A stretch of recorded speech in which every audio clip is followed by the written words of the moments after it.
I bet you're not a procrastinator, okay? Don't get defensive. Just think of the times when you were supposed to do something important, but you kept putting it off and then stressing about it at the last minute. Yep, I thought so. Now if you're anything like me, this probably happens a lot. So let's talk about why we procrastinate and what we can do about it. The first reason is that you're bored. When was the last time you did something just for the sake of doing it? I mean, not because you had to or you wanted a reward, but simply because it interested you and you wanted to experience it for the sake of experiencing it. Doing things just because they're re-interesting to you is a luxury that you may not have allowed yourself. And when you don't make time for the things that interest you, they become a source of escapism. These things are more fun than your boring responsibilities, so of course you'd rather be doing them. But this is a vicious cycle, because now you've trained yourself to avoid your responsibilities and procrastinate on them by finding more fun and interesting things to do. The solution is simple, in theory, but hard in practice.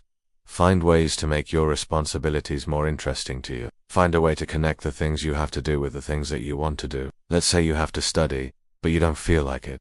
Instead of asking yourself, why do I have to study? Which will only make you feel like studying less. Ask yourself, how can I use studying to my advantage? Every time you sit down to study, challenge yourself to apply the lessons you're learning to your own life. Think about how the information you're studying would be useful to you in the future. Ask yourself what questions you would have if you were the teacher and research those questions. Don't take notes passively. Take active and detailed notes that summarize the main points of each section in 1 or 2 sentences. By actively engaging with the material, you will make it more interesting and less tedious for yourself. The next reason is perfectionism. Sometimes we procrastinate because we fear failure, or more commonly, we fear success. We might actually want to fail because we're afraid of what winning will do to us. What if we're not actually cut out for success? What if it changes us? What if we don't know how to handle it?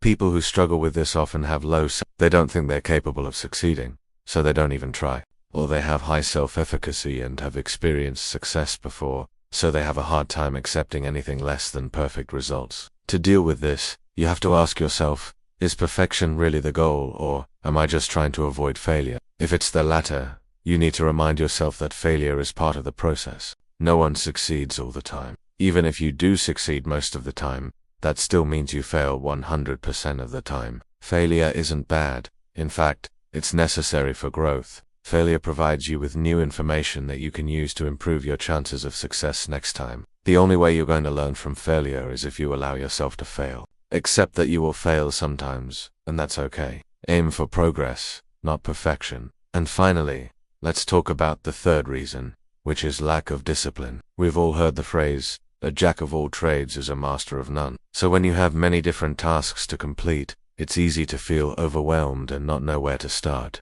The key to dealing with this is prioritization. You have to decide what is most important to you and focus on that. But many people struggle with this because they don't know how to prioritize. They don't know what their goals are, or they have conflicting goals. Let's say you want to be a doctor, but you also love playing video games. Your goal might be to find a way to balance both of these things. However, that's not very helpful because it's not specific enough. Instead, a better goal would be to find a way to play video games for 30 minutes every day after you finish studying. Now, this is a much more specific and actionable goal. This is something that you can actually work towards. And once you achieve that goal, you can set a new one for yourself that's even more specific and challenging. Whatever you do, just make sure that your goals are aligned with your values. That way you won't have any trouble being motivated to achieve them. So remember, you don't have to be a slave to your schedule. You have the power to change it and make it work for you. Just make sure your schedule aligns with your values and goals. That way you won't have any trouble being motivated to achieve them. If you liked this video,